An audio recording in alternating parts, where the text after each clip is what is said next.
Hi, good morning, fourth and fifth graders. How's your day? It's a great day. Bible, 100% true and accurate. Christianity is a relationship with Jesus. It's not a club. It's not signing up, belonging to a certain church. It is a relationship with Jesus. Christians are different from the world. We found out about that last week. We will this week. God created the heavens and the earth, and evolution does not make sense. Review from last week. Like Esther, we're in Daniel. Like Esther, she stood up for what was right. In our lesson, Daniel and his three friends, Shadrach, Meshach, and Abednego, refused the king's rich food, and that worked out very well. Shadrach, Meshach, and Abednego refused to bow down to Nebuchadnezzar's gold statue, and that worked out well. Lesson was conformity. Conformity, we learned about, it means trying to do what everybody else does, just being the same as everybody else, trying to conform on the way that they speak, the way they talk, the way they dress. And we find out every week that Christians are different from this world, and we should be like a thermostat on the object lesson and not a thermometer. A thermometer goes up and down with the pressure, the temperature, all by itself. A thermostat is something you can control. And we tied that in with conformity. Third lesson, Daniel interprets Nebuchadnezzar's dream of the statue, and he predicts the future. We're finding out more and more about Daniel. Today, we go into Daniel, handwriting on the wall, his lion's den, and then more prophecy. And we will do end times. We will touch on what's really going to happen in the future. First lesson, handwriting on the wall. This is after these events happened last week. This is 66 years later, and it's King Belshazzar. He gave a great feast for thousands of his nobles and drank wine with them. He had a party. While Belshazzar was drinking, he gave orders to bring in the gold and silver cups that his predecessor Nebuchadnezzar had taken from the temple in Jerusalem, so that his nobles, his wives, his lady friends might drink from them. And so they brought in these gold cups taken from the temple of God in Jerusalem. And the kings and his nobles and his wives and his lady friends drank from them. They drank toasts from them to honor their idols made of gold, silver, bronze, iron, wood, and stone. Do you think this is a good idea? Think about that for a minute. In my old age, I found out a few things about God.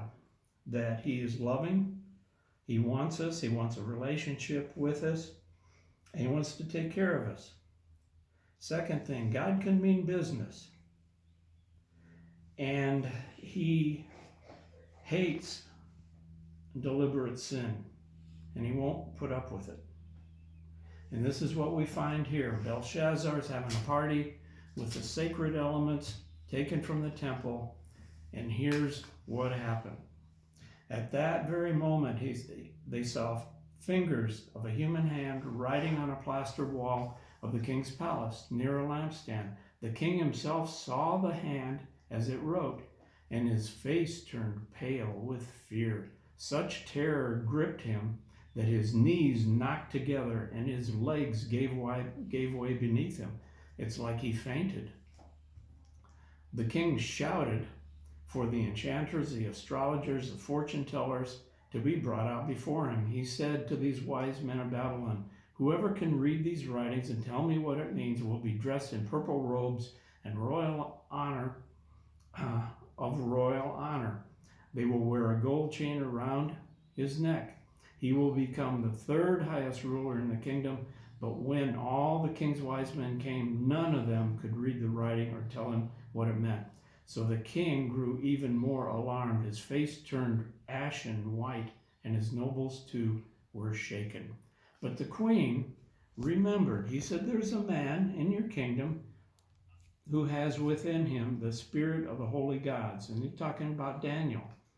And this man, Daniel, whom the king named Belshazzar, has a sharp mind, is filled with divine knowledge and understanding. He can interpret dreams, explain riddles, and solve difficult problems. Call for Daniel, and he will tell you what it means. So Daniel was brought before the king. And he says, are you Daniel, who was exiled from Judah by my predecessor, King Nebuchadnezzar? I have learned that you have the spirit of the gods within you, and you're filled with insight and understanding and wisdom. My wise men and enchanters have tried to read the writing on the wall, but cannot. I am told that you can give interpretations and solve difficult problems. If you can read the words and tell me their meaning, you will be clothed in purple robes of royal honor, and you will wear a gold chain around your neck. You will become the third highest ruler in the kingdom. Daniel answered, keep your gifts or give them to someone else, but I'll tell you what the writing means. He said, your majesty, the most high God, gave sovereignty and majesty and glory and honor to your predecessor, Nebuchadnezzar. Okay, remember from our readings, Nebuchadnezzar did acknowledge God. He made him so great that the people of all races and nations and languages trembled before him like fear. He honored those he wanted to honor and disgraced those he wanted to disgrace. But when his heart and mind were hardened with pride, he became very prideful. We didn't do this lesson, but in short, he was all full of himself and with pride and thought he was hot stuff. So God allowed him to have a disease. And this is where he was driven from society and he acted like an animal. And the word is called bolanthropy. And he was away for 7 years, didn't know what was going on, acting like an animal. And then he was brought back. He said he learned that the Most High God rules the kingdoms of the world and appoints anyone he desires to rule over. So he came back, acknowledged God again.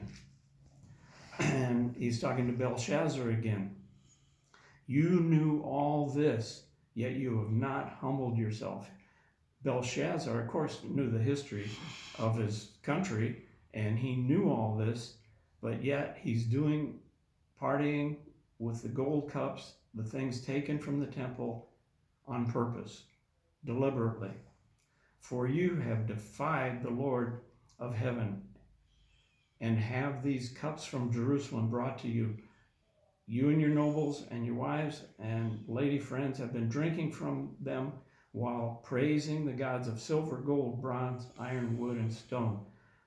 Gods that never see, nor hear, or know anything at all. But you have not honored the God who gives you the breath of life and controls your destiny. So God has sent his hand to write a message.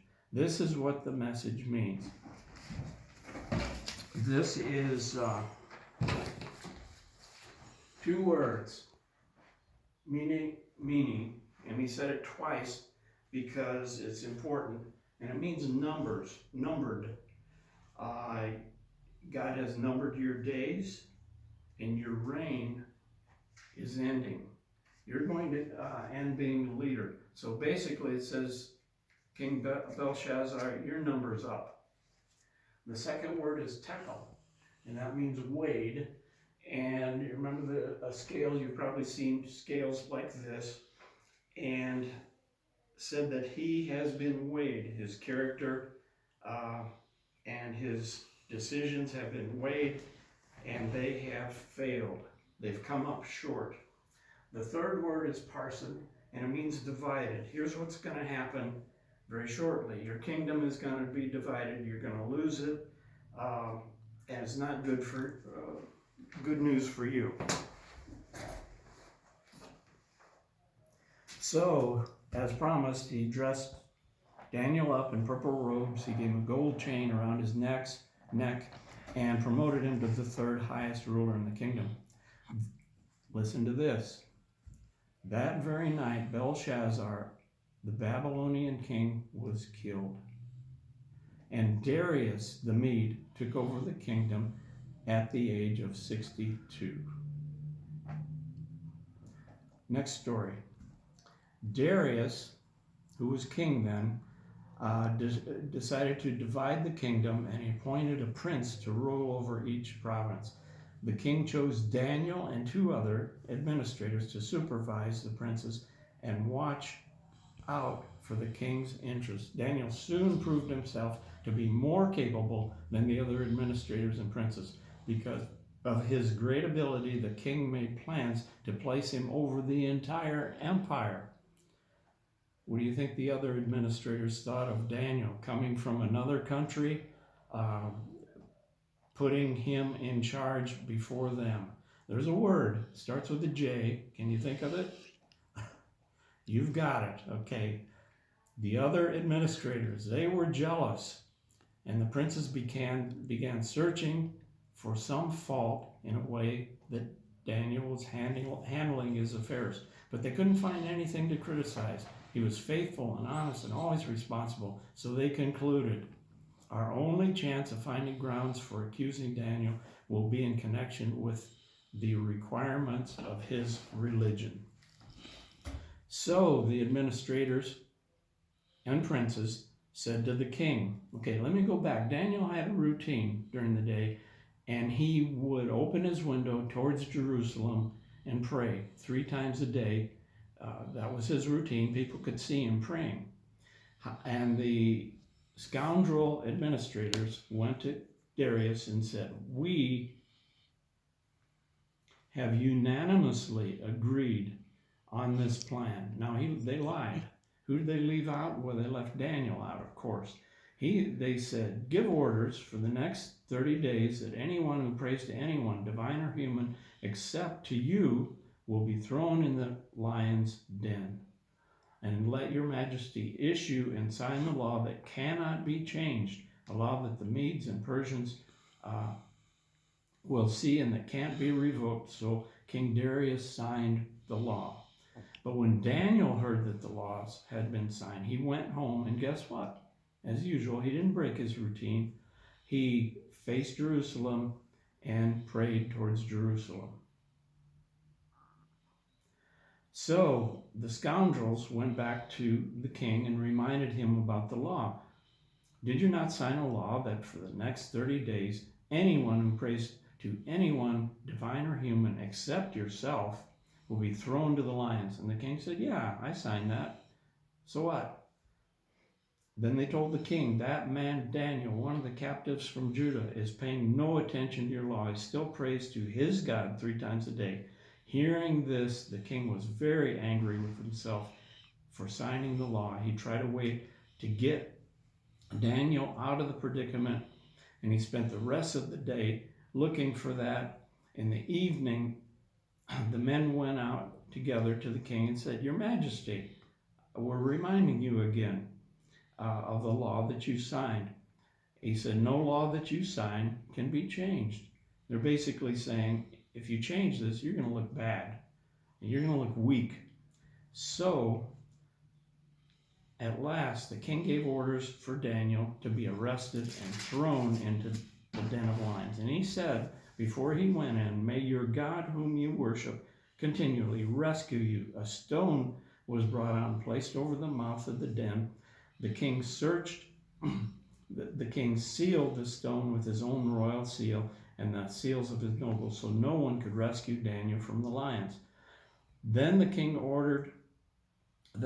returned to his palace and spent the night fasting without food. He refused, as usual, his entertainment and couldn't sleep all that night. Very early the next morning, the king hurried out to the lion's den. When he got there, he called out in anguish, Daniel, the servant of the living God, was your God whom you worship continually able to rescue you from the lions? And Daniel answered, long live the king.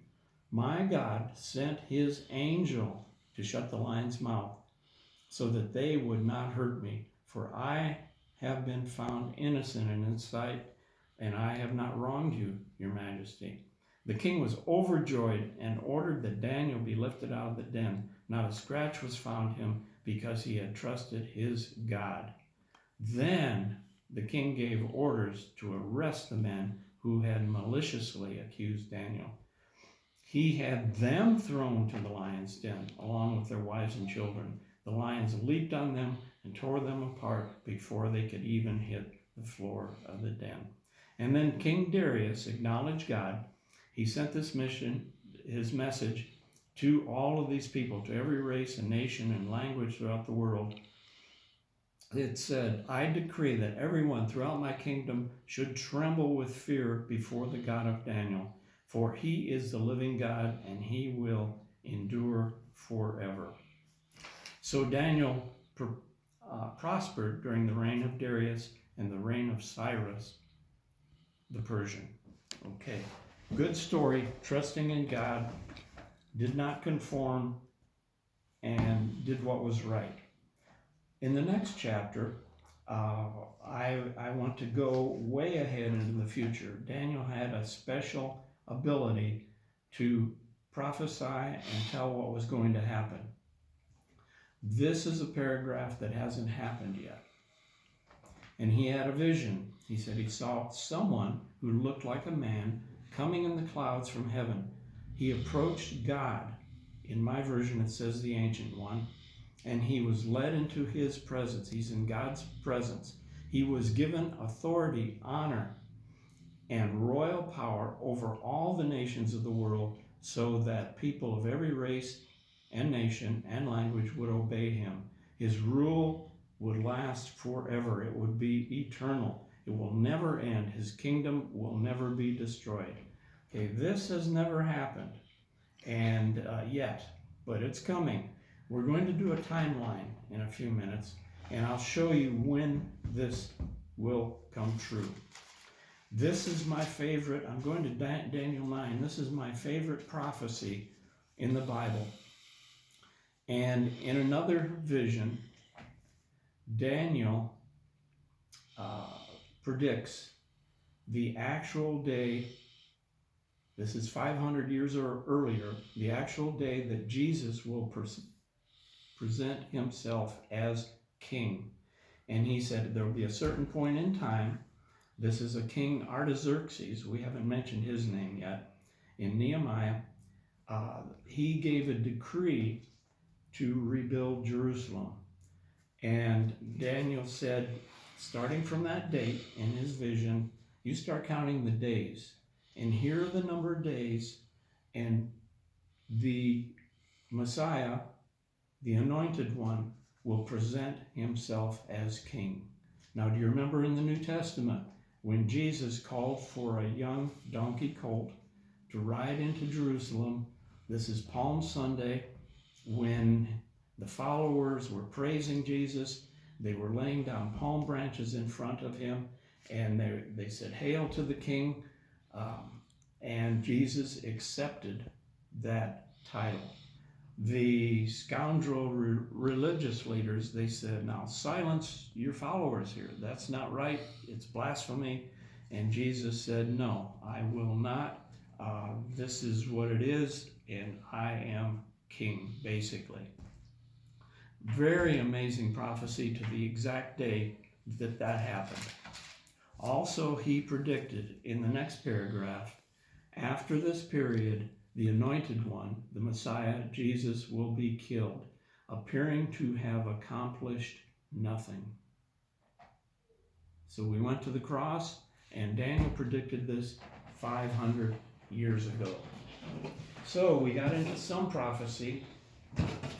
Let me give you a glimpse of what's going to happen in the future.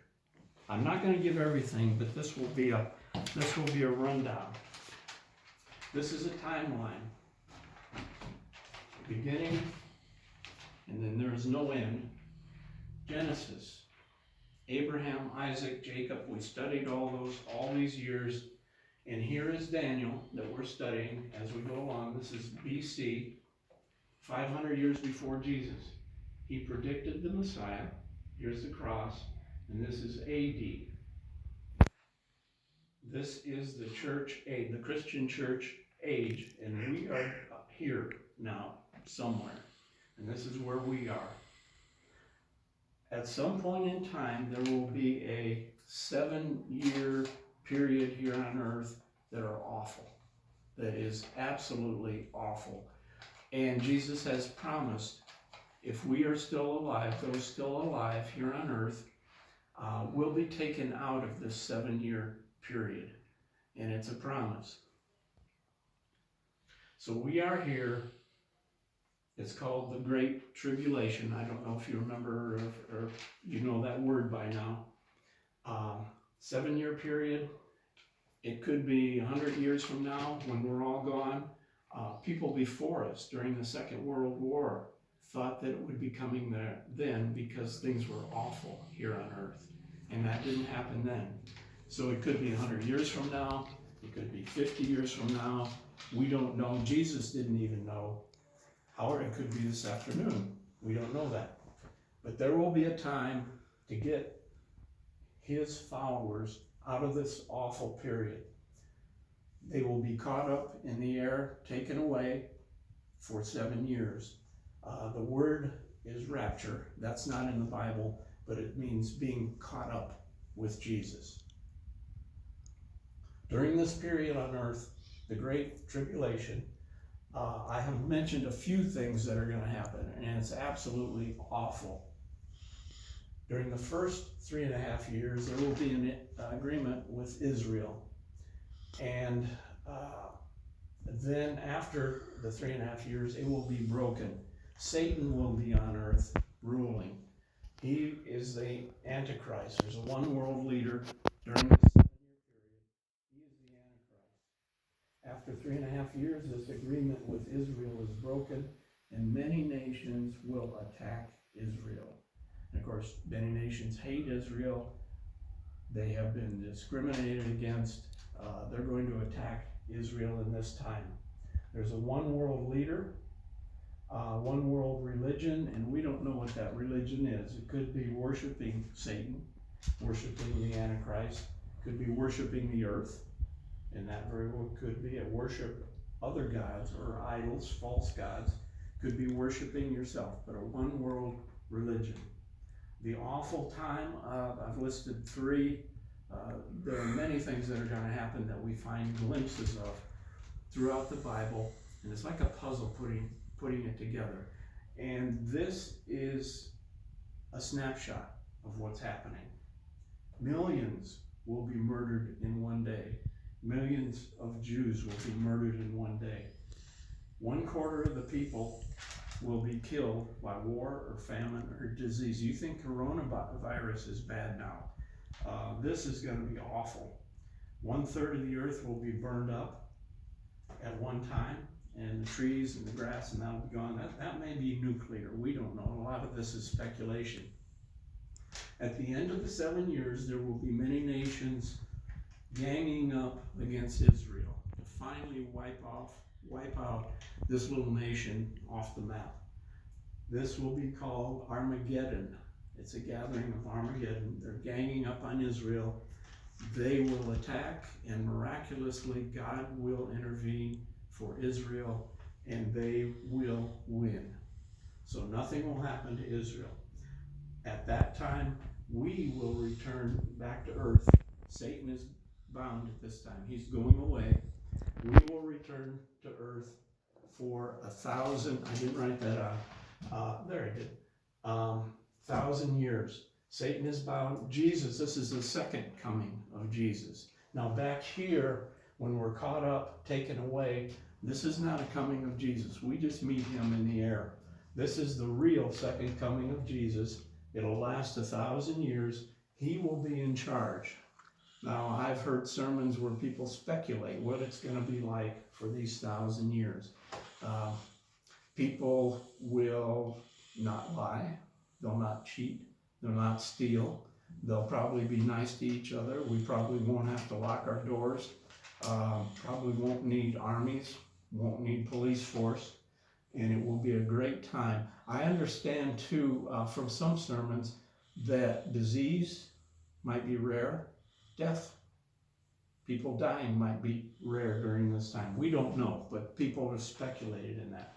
At the end of the 1,000 years, Satan will be released again and will convince people to turn to him, and things will get bad again. At the end of the 1,000 years, there'll be an event where there'll be a new heaven and a renewed earth. And there's a judgment, Great White Throne Judgment is what it's called, Great White Throne Judgment. And this is for non-believers. Since we are believers, we trust in Jesus, we will not be judged for the wrong things that we do. But those who did not trust in Jesus, believe in Jesus, were not godly, they will be judged, and they will be separated from God forever. The good news here is this is infinity. It will go on forever. We will be with Jesus forever on a renewed earth. So in a nutshell, that's what's going to happen. Not to worry, because we're out of here during an awful time, and we're here. And do you know how far this is after this arrow? It's a time that you can't even count. So, wrap up today. Take home. First lesson, Daniel stood up for what was right. We found that out. The Bible is true and accurate, and the predictions in the Bible throughout the puzzle, about 300 predictions have already been fulfilled 100%. There's about 300 more yet to come. God will not put up with deliberate sin or disrespect. We found that out in the second lesson. And this is the great news. This life is not all that there is. Now, there is bad news. We know people who have not chosen Jesus as their God, their Savior, a relationship with Jesus. And if they don't, they will be separated from God forever. That's the bad news. Now, object lesson. This is my real birth certificate, and I have used it throughout the years, getting into college, using it for passports, using it for driver's license. It shows that I was born in a state in the United States and that I am a citizen of the United States. However, is this where I am a real citizen? And I would say no, because this isn't all there is. This isn't my permanent home. My permanent home is going to be with Jesus. At the beginning now, we have a relationship with him, and it will be forever. So, this world is not my home. Good lessons from Daniel. See you next week.